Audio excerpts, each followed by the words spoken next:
There's a recording studio that spent a fortune building a room with zero acoustic reflections. Completely dead. Technically perfect.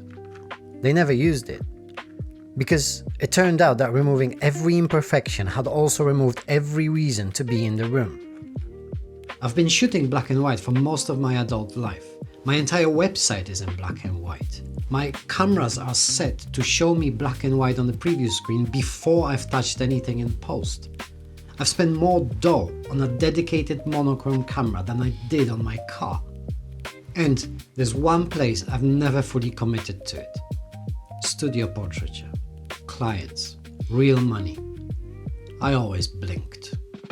This is a video about black and white photography, what it actually is, why digital gets it wrong, and why I spent the past few months building a tool to put back the thing we spent decades removing.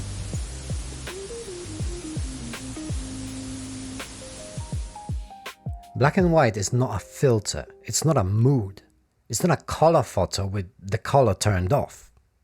When you remove color, something strange happens. You see, color is information, be it red, green, blue, yellow.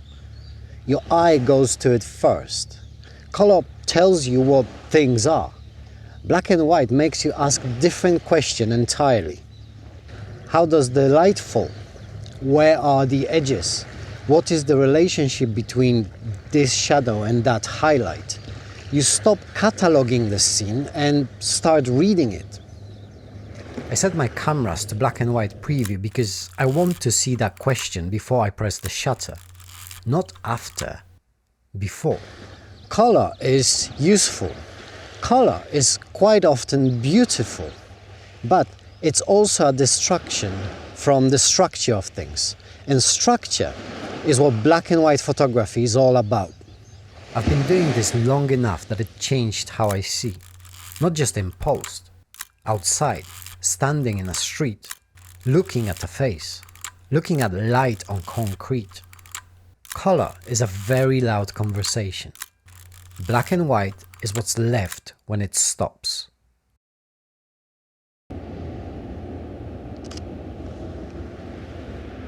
And here's the problem with digital black and white. It's too clean. I spent years as a sound engineer before I picked up a camera seriously. And there's a concept in music production that's relevant here. A drum machine hits exactly on time. Every hit, exactly the same velocity, exactly the same decay. It's perfect. And it sounds like nothing. A real drummer lands a millisecond before or after the beat. Not because they're making a mistake, because they are human. That variance, that tiny, irreducible imprecision, is what we call feel. Remove it and you have a metronome. Keep it and you have music. Film grain is the same thing. It's not random, it's organic. Each silver halide crystal responding to the light that hit it, clustered in the shadows, finer in the highlights. The image breathes differently in different tonal zones. It has a rhythm. Digital noise has none of that. Every pixel is an independent accident with no relationship whatsoever to anything around it. It's not grain. It's static. And Nikon's black and white mode, Canon's, Sony's, they're clean. Impressively clean. Technically correct. Every tone sitting exactly where it should be. And somehow, completely inert. The drum machine, hitting perfectly on time. Forever. We spent decades building technology to remove the crackle from vinyl, tape hiss from recordings, the grain from sensors, and somewhere along the way we removed the thing that made the image feel like something had actually happened in it. People buy vinyl records now, not because they don't own a streaming service, because the medium is audible. The crackle, the hiss, a fingerprint of a physical process on the music it was carrying. It stopped being invisible and it became a part of the thing itself. We spent decades trying to remove it just to start missing it eventually. That's all grain is. Evidence that something took place. This housing estate was designed by Kenzo Tange, built in 1964, one of the most important architects of the 20th century, and he worked about 10 minutes from where I live. Look at the facade. The same window, same unit, repeated, clean, considered, blueprint made real. And then there's this. The building is the medium.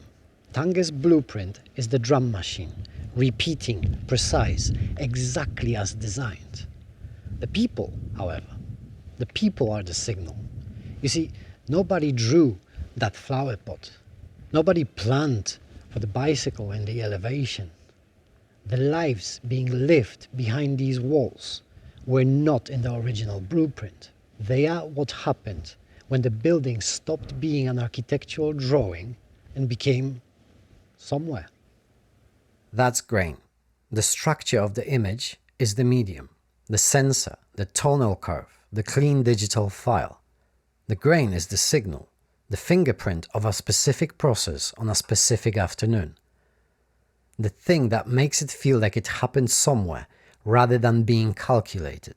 I shot this estate on HP5 Plus, and the grain in those photographs is a fingerprint of that specific film, that specific afternoon, that specific light falling on these specific walls.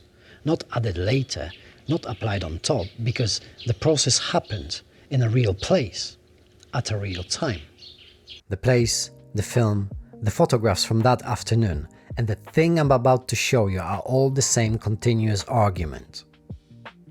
Right, so I've spent the last few minutes arguing that digital black and white is too clean, that grain is structural, that cleanliness is a failure mode. Here's a plugin that emulates black and white film on digital files. I know. It's called Thingamabob. 9 black and white film stocks, each with its own grain, tonal response, its own character. One slider to control the development. Pull it left and the shadows open up, the highlights breathe. Push it right and you get more grain, more contrast, just as you would with real film. Everything moves together. The curve, the grain, the contrast.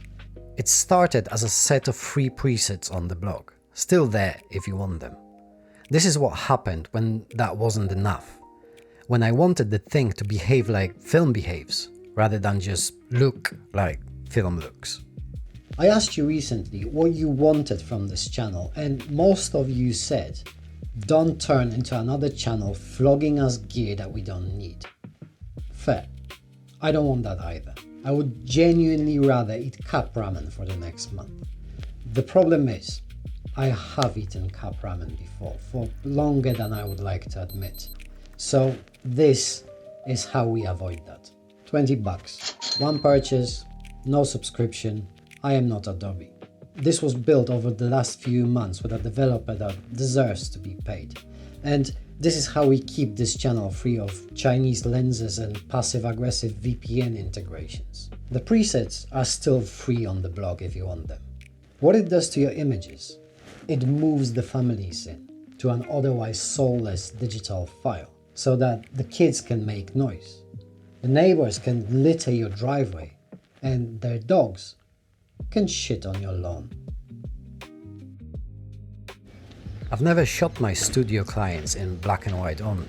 Every time I thought about it, I found a reason not to. Wrong light, wrong client, the wrong moment. That's not actually about the light or the client. Committing to something properly is frightening. Removing the option of color from work people are paying for, work that has to be right, means there's nowhere to hide. The structure has to carry it, the light has to carry it. You have to actually know what you're doing. Which is probably the point. The room they built with perfect acoustics was never used because silence turned out to be the wrong goal. The vinyl crackle came back because people realized the medium had been doing something.